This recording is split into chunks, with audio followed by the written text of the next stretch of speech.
Assalamualaikum warahmatullahi wabarakatuh. Saya tukang donat dari Parung, YouTuber tertua di semesta. Ini mumpung istri saya lagi ke pasar, saya pakai topinya. Topi. Kalau saya kalau dia ada dia marah, saya pakai topinya dia. Ini topi dia waktu dia ke Bali, dia beli di sana di Bali.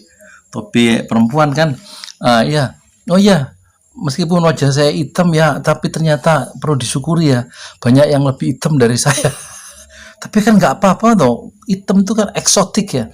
Terus katanya bibir saya doer. Ada yang lebih doer dari saya, tapi bibir saya kan eksotik ya, sensual.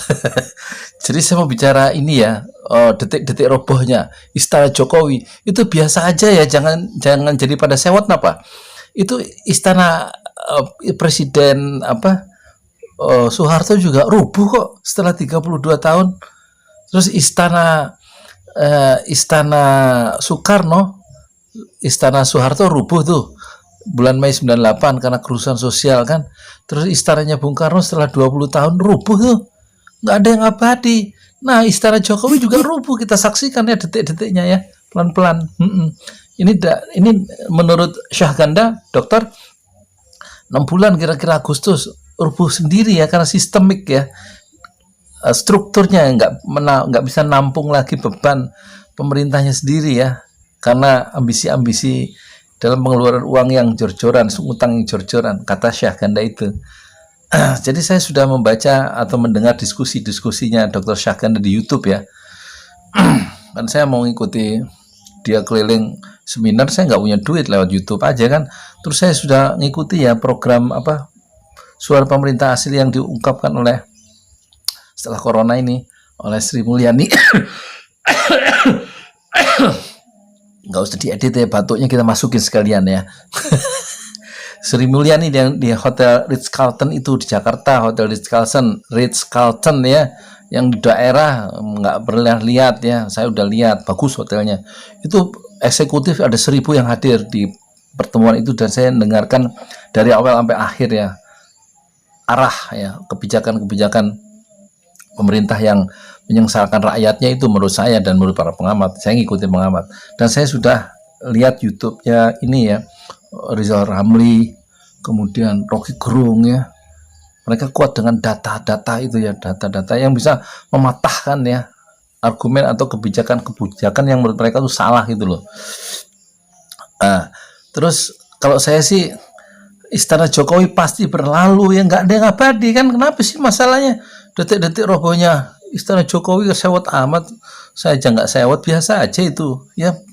Tidak ada yang abadi dalam kehidupan dunia ini ya nggak. Biasa, jangan sewot apa, jangan membuang-buang umur dengan komentari wajah saya, bibir saya nggak ada gunanya. Nggak akan saya jawab dengan video, jadi produktif kan saya itu ya. Video saya sudah berapa ya, 1.400 apa ya setahun ya. Ya alhamdulillah, terima kasih ya buat yang mengecam saya itu saya jadikan bahan untuk saya bikin video baru. Jadi sering-sering ngecam saya, kan nggak akan saya jawab dengan ketikan, yang muji nggak akan saya jawab, yang mencela nggak akan saya jawab, tenang aja. Habis waktu buat jawab, mendingan kita bikin video baru ya nggak. Nah terus saya sih berharap presiden berikutnya lah ya, itu ngirim jutaan pemuda ke perguruan tinggi terbaik di dunia ya, ke Sorbonne Prancis, ke ke Holland,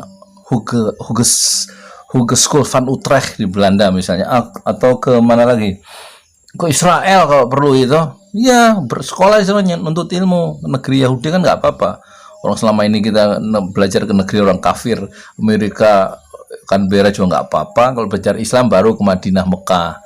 Jangan belajar Islam ke McGill University, jadi pikirannya udah mencong. Teman-teman saya banyak yang nggak jelas ya, karena belajarnya di McGill University, ketika dasar-dasar Islamnya nggak kuat, ke Kanada sana. Jadi kirim ya ke mana itu, Heidelberg ya, Universität ke Jerman, ke Aachen, ke apalagi ke Murdoch University, ke ya Cornell University, atau ke Korea, ke Jepang, ke Cina kalau perlu, nggak apa-apa belajar ya. Kirim jutaan dibiayai oleh pemerintah. Ngutang cari yang soft loan, bantuan lunak jangka panjang ke negara-negara kayak Habibie gitu loh, kirim sehingga nanti pulang jadi orang-orang pintar, ahli rekayasa genetika, ahli ini ahli itu, bangun negerinya, bikin perusahaan sendiri di negerinya sendiri.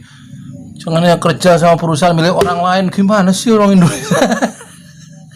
Belajar dulu yang jauh ya, dibiayai oleh pemerintah, pulang membangun perusahaan, terus kerja di perusahaan milik sendiri di Indonesia dengan ilmu yang cukup yang tadi, membangun negerinya, terus bayar cicilannya ke pemerintah yang sudah mengirim mahasiswa-mahasiswa itu ke luar negeri gitu. Sekarang udah 5 tahun nih, tahun ke-6 nggak ada jutaan pemuda yang datang dari luar negeri membawa ilmu pengetahuan, nggak ada, karena Pak Jokowi membangun bendungan dengan uang utang, jembatan. Ya, bukan membangun manusianya, membangun jalannya, membangun ininya dulu. Sekarang kan kesulitan keuangan kan, udah 36 triliun tuh nggak ada uang untuk membayar tuh tahun ini. Nah, nanti caranya dipacekin lagi rakyat kan, dinaikin lagi harga-harga untuk bayar utang yang kasnya udah kosong tuh. Gitu loh. Jadi presiden berikutnya, kalau Istana Jokowi pasti rubuh cepat atau lambat, nggak usah juga pada sewot ya nggak. Emang mau jadi presiden seumur hidup? Yang bener aja. Emang manusia nggak mati?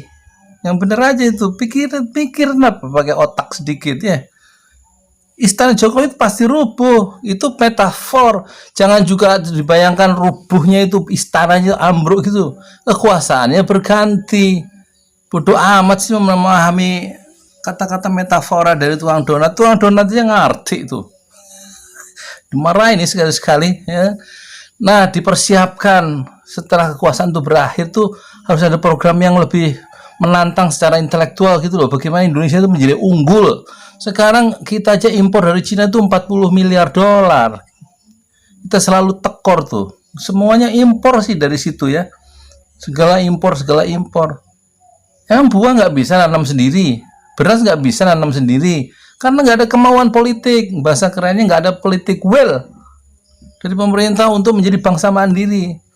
Hanya menguntungkan importir itu yang teman-temannya sendiri itu.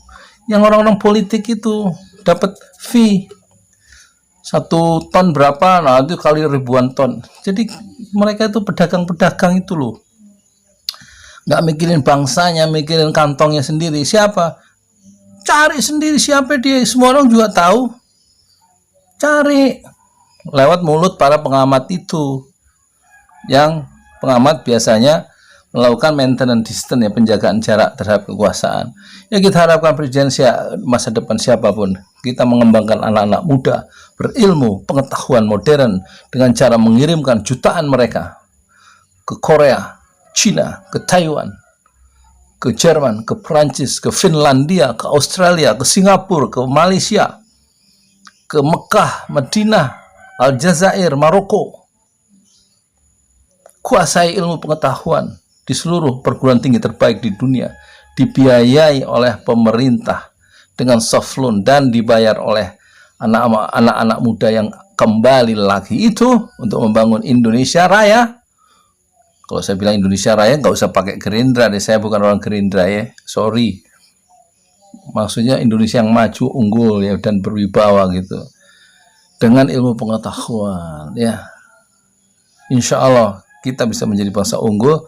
Karena manusia Indonesia adalah manusia yang unggul karena keimanan dan ilmu pengetahuan. Saya Yudi Pramuko, tukang donat dari Parung Istulur, tertua di semesta. Fasbir sabron jamila, bersabarlah dengan kesabaran yang indah. Ya sekedar usul nggak apa-apa. Masa tukang donat nggak punya pikiran? Punya pikiran lah sedikit. Masa nggak boleh usul?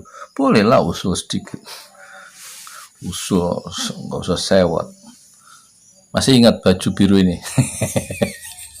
Baju yang dulu kalau izinkan mengangkat nama saya, baju biru.